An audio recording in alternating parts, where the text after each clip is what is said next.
باللہ من الشیطان الرجیم بسم اللہ الرحمن الرحیم الحمدللہ رب العالمین اللہم صل علی محمد وعلی آل محمد۔ السلام علیکم حضرات ناظرین، آج 19 نومبر بروز سوموار ہے، بروز اتوار ہے 2023 19 نومبر بروز سوموار 2023۔ تو میں ابن الخیر سید اللہ بخشا تسلیم آپ کی خدمت میں عارض ہوں۔ میرا سادہ نمبر جس پر آپ مجھ سے رابطہ کر سکتے ہیں وہ 0315 60 96 711 ہے، اور انٹرنیٹ نمبر 0346 66 30 اور 859 ہے۔ یہ میرے فون نمبر ہیں۔ تو میں آج آپ کی خدمت میں یہ عرض کر رہا ہوں کہ کچھ لوگ ایسے بھی ہیں جو بالکل ان پڑھ ہیں، دیہاتی ہیں، مزدور ہیں، وہ ان کو نہ تو وہ لکھ پڑھ سکے ہیں، نہ انہیں اتنی فرصت تھی کہ وہ لکھ پڑھ سکتے، وہ اپنے روزی کے مسئلے میں پورے ہی تھے، اور وہ نہ تو قرآن مجید کی تعلیم رکھتے ہیں، نہ وہ پڑھتے ہیں، پڑھے ہوئے نہیں ہیں، اور نہ وہ کتابیں پڑھ سکتے ہیں، ان پڑھ ہیں۔ تو وہ بھی ہیں تو مسلمان حشر کے روز اللہ کی بارگاہ میں ایسے ان پڑھ ہزاروں کی، لاکھوں، کروڑوں، اربوں کی تعداد میں میدان حشر میں ہوں گے۔ تو وہ بھی مسلمان ہیں، اسلام کا تو انہیں بھی ضروری ہے کہ پتہ ہونا چاہیے، مگر وہ بیچارے یہ سمجھتے ہیں ہم کیسے پتہ کریں، صرف مولوی کے محتاج رہتے ہیں۔ تو آج میں ان ان پڑھ لوگوں کے لیے کچھ بیان کر رہا ہوں، اور ان کو سوچنا چاہیے کہ اسلام کا کس طرح پتہ چلتا ہے۔ ان پڑھ ہو وہ اتنا تو وہ تسلیم کرتا ہے کہ اللہ ہے، کیونکہ اس نے ہر ایک مسلمانوں سے، کثیر اپنے والدین سے، رشتہ داروں سے، مسجد کے مولوی سے، ہر ایک سے سن چکے ہیں، ہمسایوں سے، کہ اللہ ہے، اس لیے وہ یقین رکھتا ہے کہ اللہ ہے، اس لیے سارے جو کہتے ہیں اللہ ہے تو اللہ ہوگا۔ اور کچھ یہ بھی ہے کہ وہ حضرت محمد مصطفیٰ کو اللہ کا رسول بھی سمجھتے ہیں، کہ اللہ کا رسول ہے وہ حضرت محمد مصطفیٰ، اور اس نے یہ قرآن مجید دیا۔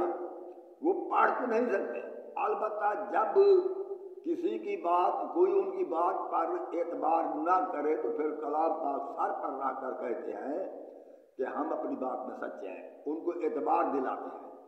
بس کلام پاک ان کے اسی کام میں آتا ہے اور کسی کام میں نہیں آتا، کیونکہ وہ بیچارے پڑھ نہیں سکتے، پڑھے ہوئے نہیں ہیں، اس سے سارا اپنا دین جو ہے مولوی سے لیتے ہیں۔ تو روز حشر ایسا ان پڑھ آدمی اللہ کی بارگاہ میں پیش ہوگا تو دو کچھ ایسی باتیں ہیں جو ہر ایک نے سن رکھی ہیں۔ ایک تو دیہات کے رہنے والے ان پڑھ مزدور بھی یہ جانتے ہیں کہ رسول کریم نے فرمایا میری امت کا 73 فرقہ ہوگا، سارے جہنم میں جائیں گے سوائے ایک۔ یہ ہر ایک نے ہر ایک شخص سن چکا ہے، ہر ایک شخص۔ اسے عربی میں اگر حدیث نہ آئے تو وہ اپنی زبان میں بیان کر سکتا ہے کہ ہاں ہاں ایسا ہر مولوی کہتا ہے، سنی ہو، شیعہ ہو، دیوبندی ہو، بریلوی ہو، اہل حدیث ہو، جو بھی ہو، وہ یہ کہتا ہے کہ رسول کریم نے فرمایا تھا میری امت کا 73 فرقہ ہوگا، وہ سب کے سب جہنم میں جائیں گے سوائے ایک کے۔ یہ بات وہ سن چکے ہیں، مزدور، ان پڑھ، دیہاتی، یہ بات وہ سن چکے ہیں۔ دوسری بات یہ ہے کہ وہ مزدور، ان پڑھ، دیہاتی جو نماز پڑھتا ہے اسے اتنا بھی علم ہے کہ نماز میں وہ درود پڑھتا ہے، اور جب دعا مانگتا ہے تو اول آخر دعا کے درود پڑھتا ہے۔ جب کسی کا نماز جنازہ پڑھنے کے لیے جائے تو وہ نماز جنازے میں درود پڑھتا ہے۔ اتنی وہ ان پڑھ دیہاتی مزدور بھی جانتا ہے کہ درود پڑھنا ہے محمد اور آل محمد پر۔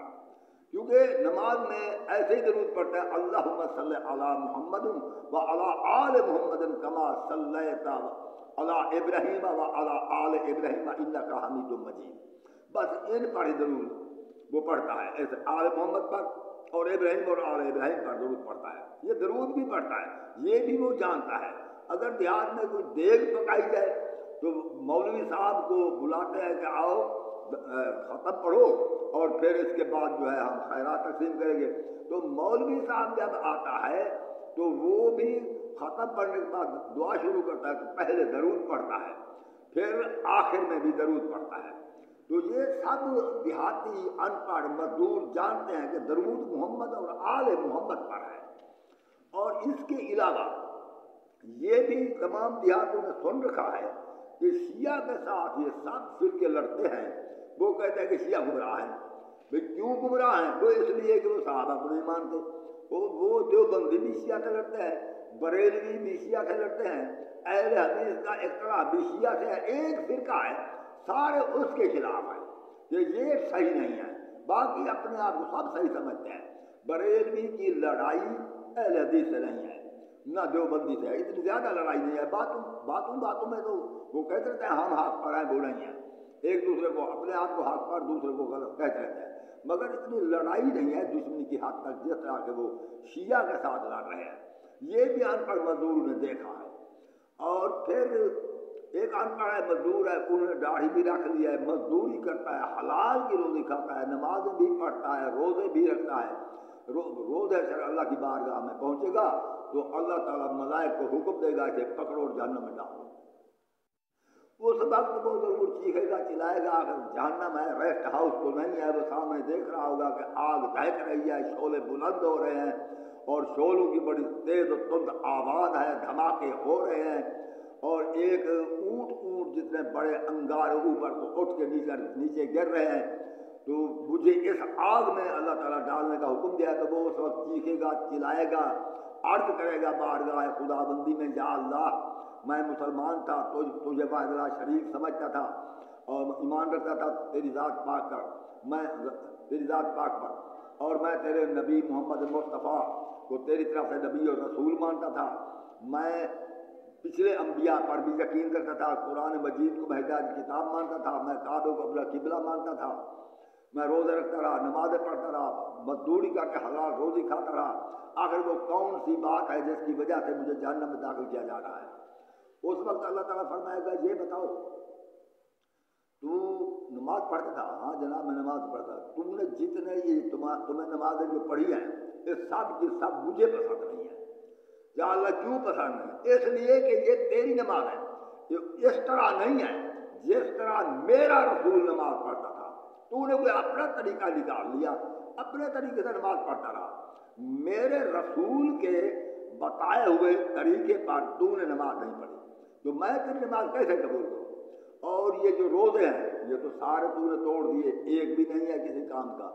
اچھا جناب تو پھر یہ اتنا بڑا انبار کس چیز کا ہے؟ جناب یہ میں تراویح پڑھتا رہا. تراویح تو میں نے بتائی ہی نہیں تھی، تراویح کا تو میں نے حکم نہیں دیا تھا، نہ میرے رسول نے حکم دیا تھا. تو کیوں پڑھتا رہا؟ یا اللہ مجھے تو مولوی صاحب نے کہا کہ تراویح نہ پڑھو گے تو روزہ بھی قبول نہ ہوگا. میں تو اس لیے پڑھتا تھا. اچھا تو تراویح اس لیے پڑھتا تھا، کبھی مولوی سے یہ پوچھا کہ تراویح قرآن مجید میں ہے؟ مولوی صاحب فرماتے ہیں یہ نفل ہے. پھر اس مولوی سے پوچھتا اگر یہ نفل ہے تو پھر نوافل باجماعت تو نہیں ہوتی ہر شخص کی مرضی، نہ ان کی کوئی تعداد مقرر ہوتی ہے. نوافل ہر شخص کی مرضی ہے، کوئی جتنی پڑھے.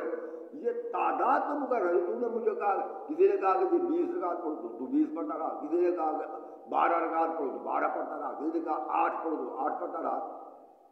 میں یہ پوچھتا ہوں تو اس سے کہ تم نے اپنے طور پر اس کی مقدار بھی تراویح کی مقرر کر دی، رکعت بھی مقرر کر دی. یہ تمہیں کس نے کہا تھا؟ یہ میرے قرآن. اور پھر اس کے علاوہ تعداد کے علاوہ اور تم نے جماعت میں نماز پڑھتا رہا. تو نے مولوی سے یہ کیوں نہیں پوچھا کہ یہ قرآن مجید میں ہے؟ اگر قرآن مجید میں نہیں ہے تو اگر یہ نفل ہے تو نفل ہی تو ہم ظہر کی نماز میں بھی تو نفل ہی پڑھتے ہیں. 4 سنتیں جو پہلے پڑھتے ہیں وہ نفل ہی ہوتی ہیں اور پھر فرضوں کے بعد 4 سنتیں بعد میں پڑھتے ہیں تو وہ بھی تو نوافل ہیں. وہ نوافل میں تو جماعت نہیں کراتا. مغرب کی نماز کے بعد ہم 4 رکعت نوافل پڑھتے ہیں تو اس وقت بھی جماعت نہیں کراتا. اگر صبح کی نماز کے وقت ہم نماز پڑھتے ہیں تو اس میں بھی پہلے 2 رکعت نفل پڑھتے ہیں، سنتے ہیں، تو جماعت نہیں کراتا. اب یہ تراویح کی نفل میں تو جماعت کیوں کرا رہا ہے؟ آخر یہ تو مولوی سے پوچھنا تھا. دوسری بات یہ ہے کہ کسی عبادت کو کوئی مقدار، کوئی تعداد اللہ ہی مقرر کر سکتا ہے. مولوی صاحب تو مقرر نہیں کر سکتا.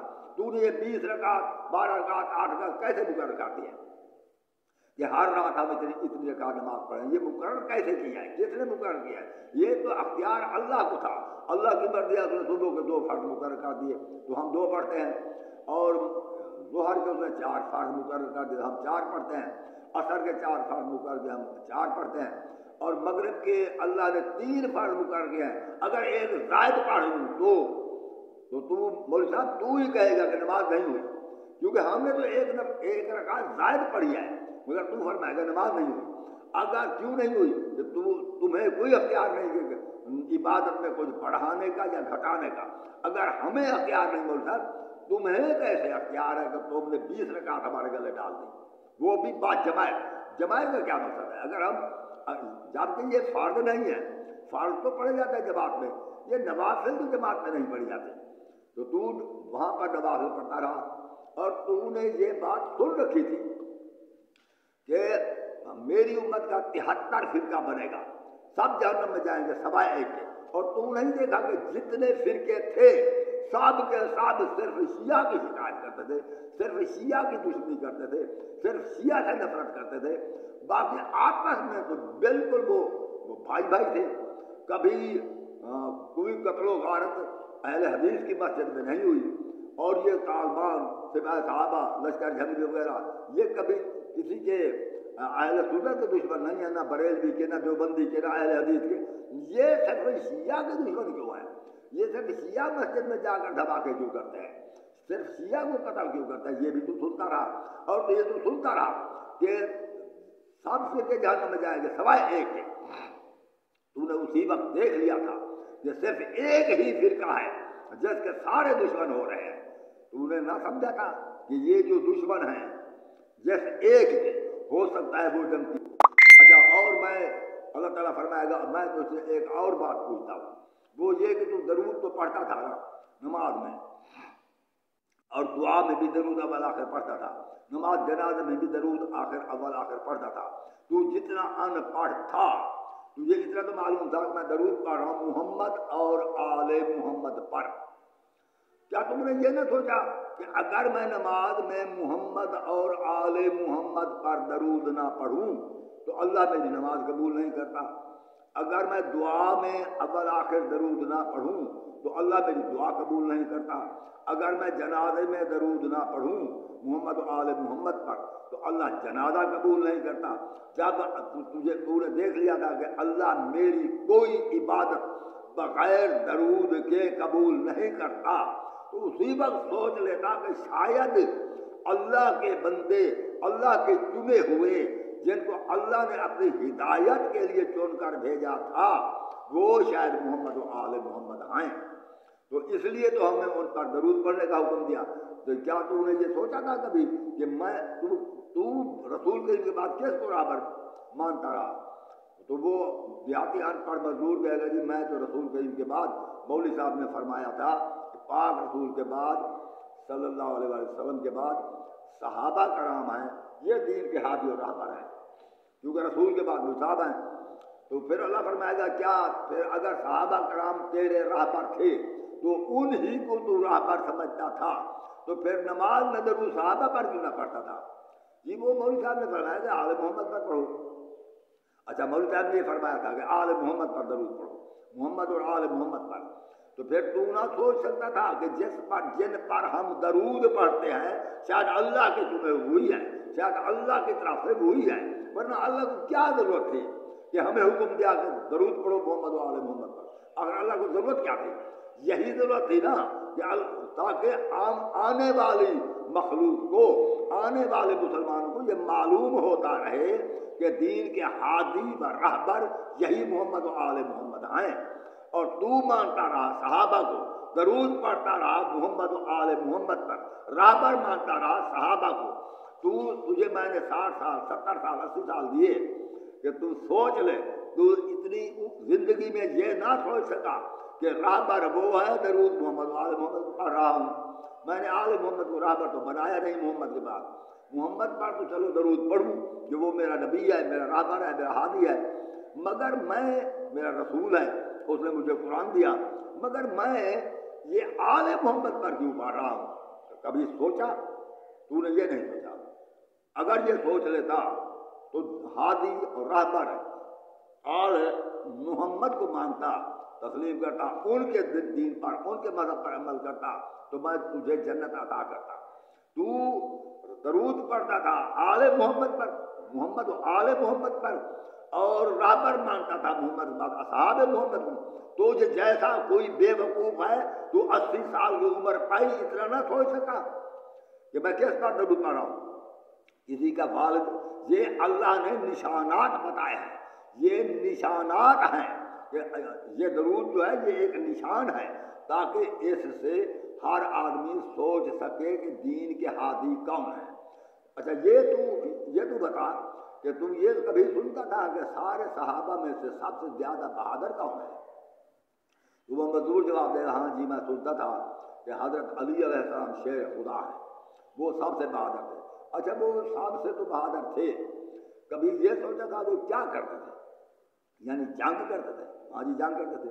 اچھا جب دین کی تبلیغ کی ضرورت تھی، کافر رسول کو شہید کرنا چاہتے تھے، تو حضرت علی علیہ السلام سیدھا سپر بن کر ان کو بچاتے رہے رسول کریم کو، تاکہ تبلیغ دین جاری رہے۔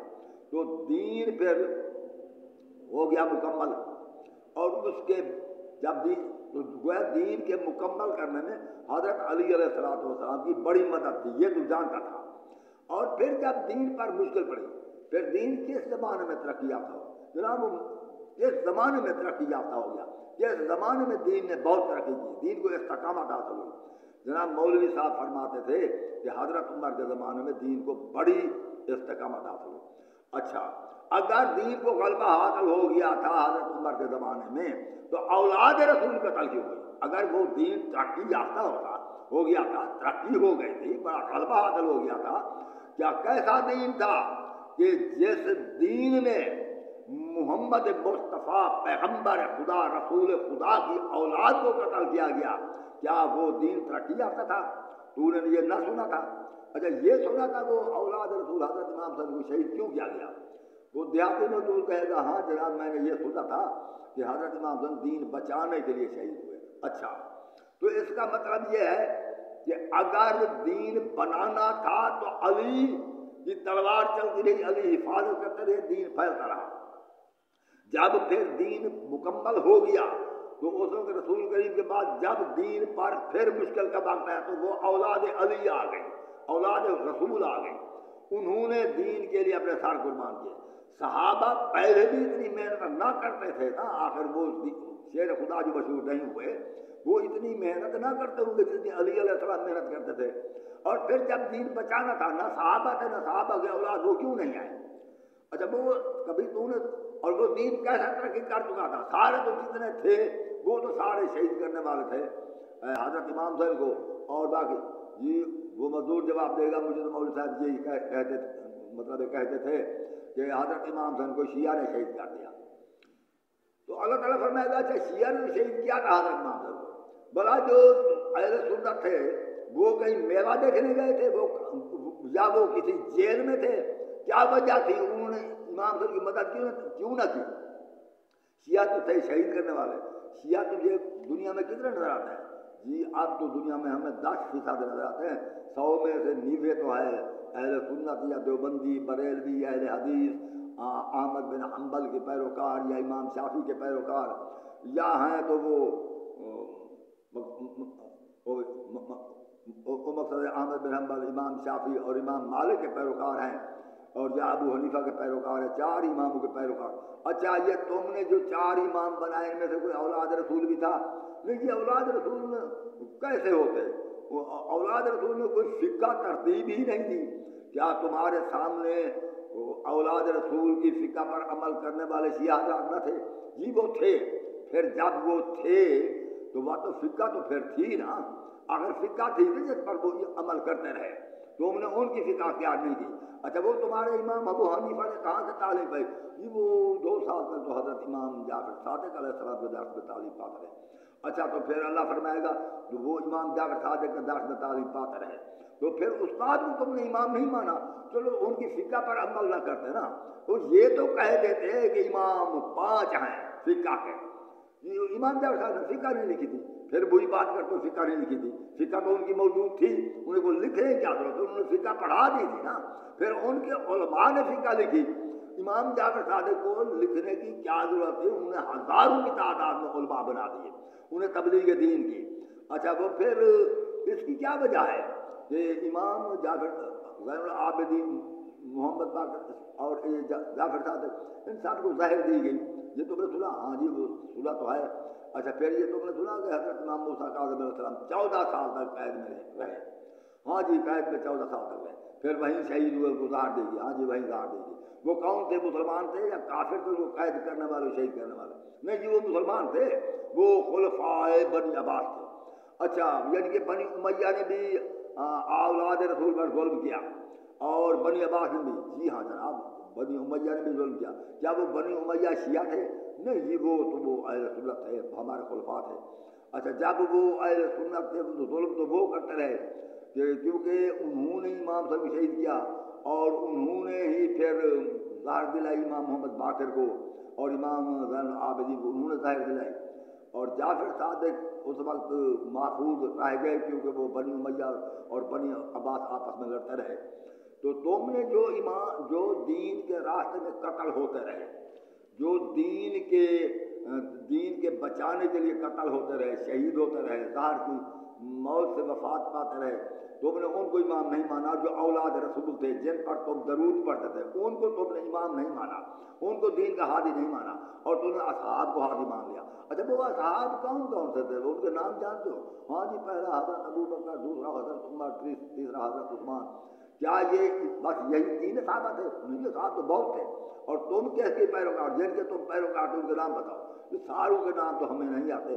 ہم زیادہ تر بس کچھ ابو ہریرہ تھا, کچھ اسید بن ایسے انس بن مالک تھا, ایسے وہ کچھ تھے جو حدیثیں بیان کرتے تھے. اچھا وہ حدیثیں بیان کرتے ہیں, تم حدیثوں پر عمل کرتے ہیں. وہ ان پڑھ مزدور کہے گا ہاں جناب ہم حدیثوں پر عمل کرتے تھے. کیا میں نے قرآن جو دیا تھا قرآن پر عمل کیوں نہیں کرتے تھے؟ جی مولوی صاحب حدیثیں پڑھتا تھا. اور تمہیں اتنا معلوم نہ ہوگا کہ میں نے دیا قرآن, مولوی صاحب پڑھتا رہا حدیثیں. میں نے دیا آل محمد, مولوی صاحب تمہیں یہ کہتا رہا کہ اصحاب کی پیروی کرو. تم نے نہ سوچا کہ یہ دین تو بنا دیا اللہ کی طرف سے نہیں ہے. جناب مولوی صاحب ہمیں اصحاب کا کہتے تھے اور آل کا تو مولوی صاحب نے نہیں کہا مگر اصحاب کا کہتے تھے. تو پھر تم نے نہ سوچا کہ ہم ضرور تو آل پر پڑھتے ہیں. جی ہم نے تو اس طرح نہیں سوچا. تو پھر کیا وجہ ہے؟ کیا تم نے یہ سن رکھا تھا کہ 5 پاک بھی ہیں؟ ہاں جی ہم نے یہ سن رکھا تھا. تو پاک ہونے کا مطلب تم نے کیا سمجھا؟ ہم نے یہی سمجھا کہ وہ پاک ہیں. نہیں پاک ہیں نہیں, اور 5 پاکوں میں رسول کے بھی شامل تھے. اس کا مطلب ہے جو ہر غلطی سے پاک تو تھے وہ جو پاک تھے ان کو چھوڑ دیا, جو پاک تھے ان کو چھوڑ دیا. اور جو مولوی صاحب کہتے ہیں صاحب بھی پاک ہے. اچھا صاحب پاک تھے تو یہ 5 کیا کرنے آئے تھے؟ اگر وہ پاک ہوتے کفر و شرک سے پہلے سے پاک ہوتے, غلطی سے پہلے سے پاک ہوتے, تو پھر کیا کرنا ہے؟ یہ مولوی صاحب فرماتے تھے, مزدور جواب دے گا, مولوی صاحب فرماتے تھے کہ وہ پاک پہلے تو نہ تھے مگر جب رسول کریم ہے تو انہوں نے انہیں پاک کیا. تو انہوں نے پاک کو نہیں کیا نا, ان کے کفر و شرک کو دور کیا نا. پاک رسول تھے, وہ کیا رسول نے انہیں اپنے جیسا بنا دیا؟ مجھے اپنے جیسا نہیں بنا دیا. کیا وہ رسول جیسے بن سکتے تھے؟ رسول جیسے نہیں بن سکتے تھے. پھر وہ پاک کیسے ہو گئے جب رسول جیسے 5 پاک تم سنتے رہے؟ اچھا وہ 5 پاک جانتے تھے کون ہیں؟ ہاں جی وہ جانتے ہیں. پہلا حضرت رسول کریم, دوسرا حضرت علی, تیسرے حضرت زہرا اور چوتھے حضرت امام حسن علیہ السلام, 5 حضرت امام حسن. یہی 5 پاک ہیں. کیا تم نے حضرت علی کو پہلے خلیفہ مانا اور اس کے بعد امام حسن کو, اس کے بعد امام حسن کو خلیفہ مانا؟ یہ وہ تو خلافت پر آئے نہیں. تم نے خلافت کیا سمجھی تھی؟ ہمیں خلافت یہ سمجھی تھی کہ جو حکومت پر آتا ہے وہ خلیفہ ہوتا ہے. اللہ نے فرمایا کیا رسول کریم نے جب اعلان نبوت کیا وہ حکومت پر تھا؟ نہیں جی، وہ تو حکومت پر نہ تھا. تو پھر تم حکومت پر تھے یا نہ تھے، تمہیں دین ان سے لینا تھا. وہ رسول کے خلیفے تھے، دین ان کے پاس تھا. اور تم خلیفے، تم ان کو مانتے ہیں جن کو میں نے دین دیا، نہیں تو دین سے واقف نہیں. یہ درود جو ہے محمد وآلہ، ہر شخص نے سن رکھا ہے. یہ 5 تن پاک ہے. جب پاک ہے تو پاک کی پیروی کرو. ہر شخص نے سن رکھا ہے کہ 73 فرقہ بنے گا، 72 جہنم میں جائے گا. جب تم نے یہ سن رکھا ہے پھر تحقیق کرو کون سا فرقہ ہے جو جنت میں جائے گا، اور تحقیق عدل قرآن کرو. ان سے پوچھو، قرآن سے دکھاؤ کون سا فرقہ جنت میں جانے والا ہے. یعنی کون سا امام ہے جن کا فرقہ جنت میں جائے گا، وہ قرآن سے دکھاؤ.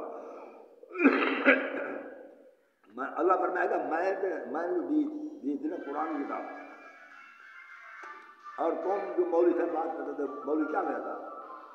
نہیں، مولوی صاحب تو کوئی یہ کہتا یہ حدیث ہے رسول ہے، یہ صحابہ کا عمل ہے.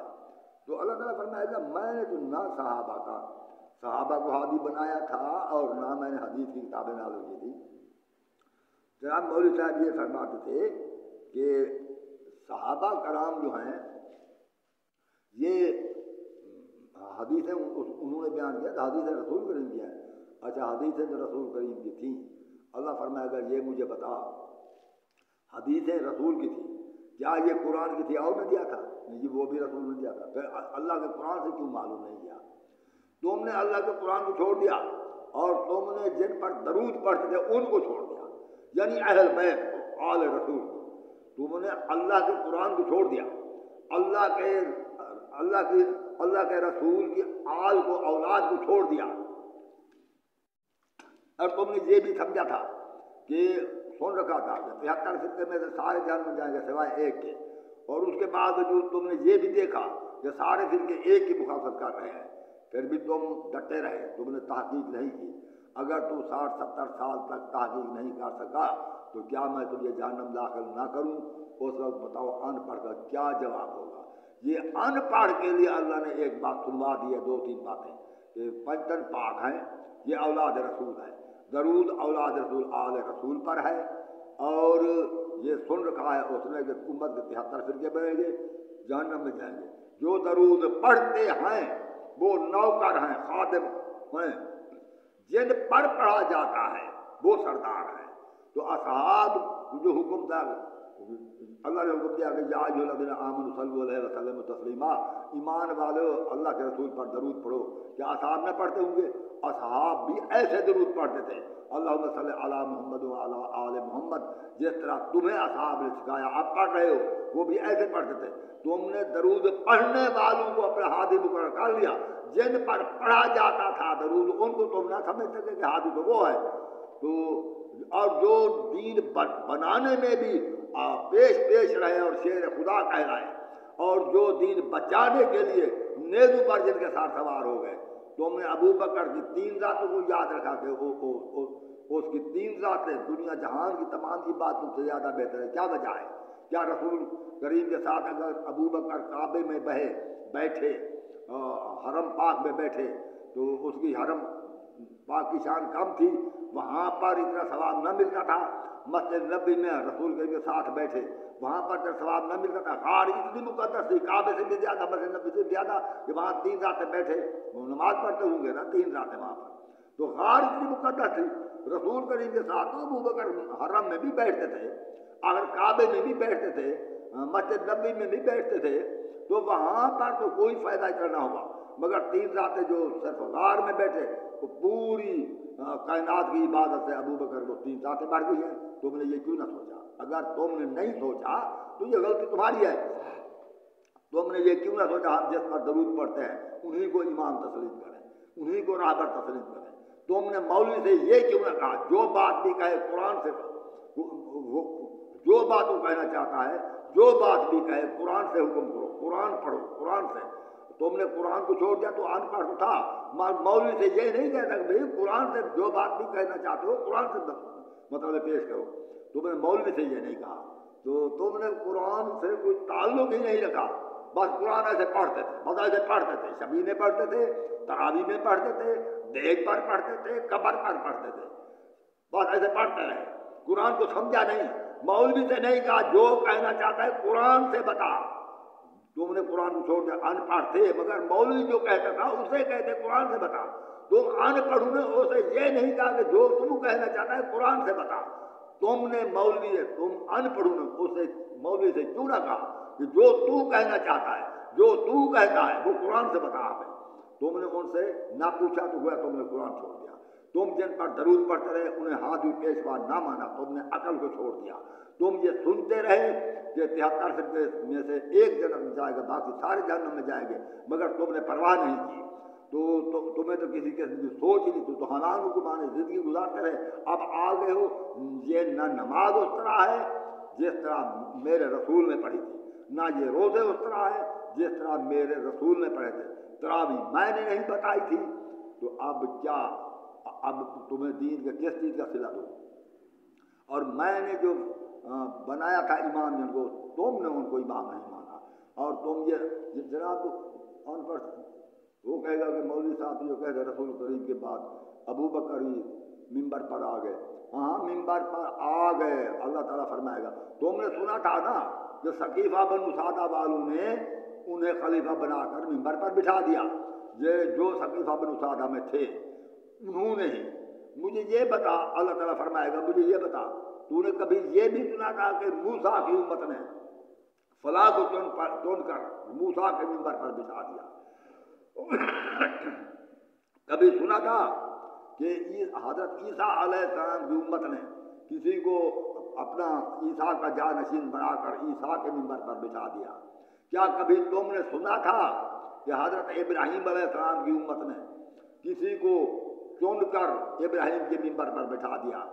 1,24,000 پیغمبر میں نے پہلے بھی بھیجے تھے تمہارے رسول کے علاوہ، ایک کم 1,24,000 پیغمبر پہلے بھی آئے۔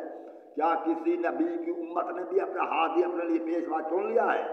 جب دین میرا تھا تو ہادی میں نے بھیجا تھا، دین میں بھیجتا ہوں، ہادی تم اپنا بنا لیتے ہو۔ تو ساری زندگی اس طرح نہ سمجھ سکا، اس لیے جاؤ جہنم۔